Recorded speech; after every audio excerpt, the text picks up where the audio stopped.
Assalamualaikum warahmatullahi wabarakatuh. Dan pada video kali ini kita akan membahas tentang perbincangan Allah Subhanahu wa taala dengan akal dan nafsu.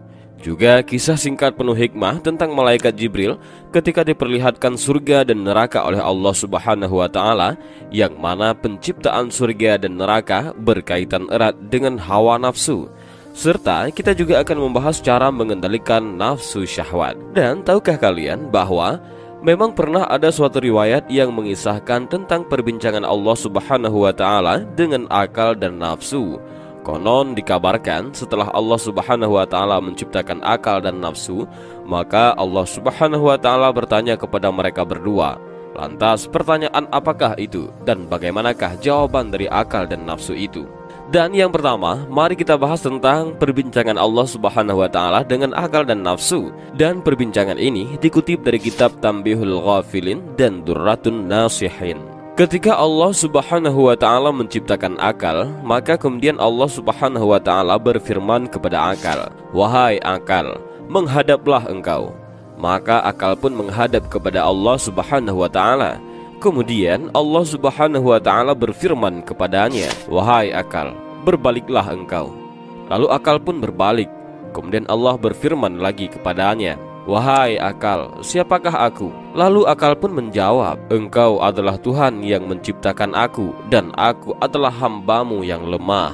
Lalu Allah Subhanahu wa taala berfirman lagi kepadanya, "Wahai akal, tidak aku ciptakan makhluk yang lebih mulia dari engkau?" Setelah itu Allah Subhanahu wa taala menciptakan nafsu. Lalu Allah Subhanahu wa taala pun berfirman kepada nafsu, "Wahai nafsu, menghadaplah engkau." Namun nafsu tidak menjawab sepatah kata pun dan justru mendiamkan diri. Kemudian Allah Subhanahu wa taala berfirman lagi, "Siapakah engkau dan siapakah aku?" Lalu nafsu berkata, "Aku adalah aku dan engkau adalah engkau." Setelah itu Allah Subhanahu wa taala menghukum nafsu selama 1000 tahun di neraka Jahim yang sangat panas. Dan dalam riwayat lain dikatakan bahwa Allah Subhanahu wa taala menghukum nafsu selama 100 tahun. Setelah Allah menghukum nafsu di neraka Jahim selama 1000 tahun, kemudian Allah mengeluarkannya dan berfirman lagi kepadanya, "Wahai nafsu, siapakah engkau dan siapakah aku?" Lalu nafsu menjawab kembali, "Aku adalah aku dan engkau adalah engkau." Lalu Allah berfirman lagi, "Masih begitu jugakah engkau wahai nafsu?" Lalu Allah memasukkan nafsu ke dalam neraka jiwa, yaitu neraka yang penuh dengan rasa kelaparan. Nafsu dimasukkan ke neraka jiwa selama 1000 tahun dan dilaparkan.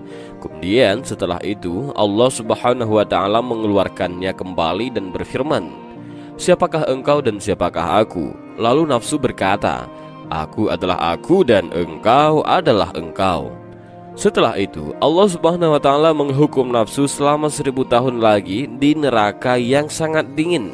Kemudian Allah Subhanahu wa taala mengeluarkannya dan berfirman lagi, "Wahai nafsu, siapakah engkau dan siapakah aku?" Lalu nafsu menjawab, "Aku adalah aku dan engkau adalah engkau."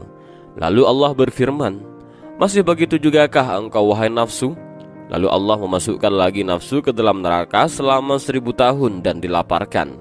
Setelah itu Allah Subhanahu wa taala mengeluarkannya dan kembali berfirman kepada nafsu, "Wahai nafsu, siapakah engkau dan siapakah aku?" Lalu nafsu menjawab, "Aku adalah hambamu dan engkau adalah Tuhanku." Lalu Allah berfirman, "Wahai nafsu, sekarang engkau masuklah bersama tubuh anak Adam." Dan sesungguhnya Allah Subhanahu wa taala menciptakan nafsu itu sebagai cobaan untuk menguji manusia yang sudah sanggup memikul amanah, dan juga sebagai sebuah penyaring bagi perbuatan anak cucu Adam. Tiap-tiap perbuatan anak cucu Adam yang dilandasi sifat mazmumah atau sifat buruk seperti riya, sombong dan sebagainya akan tinggal dalam saringan nafsu sebagai ampas. Dan segala perbuatan anak cucu Adam yang ikhlas karena Allah akan melewati saringan hawa nafsu dan sampai kepada Allah Subhanahu wa ta'ala.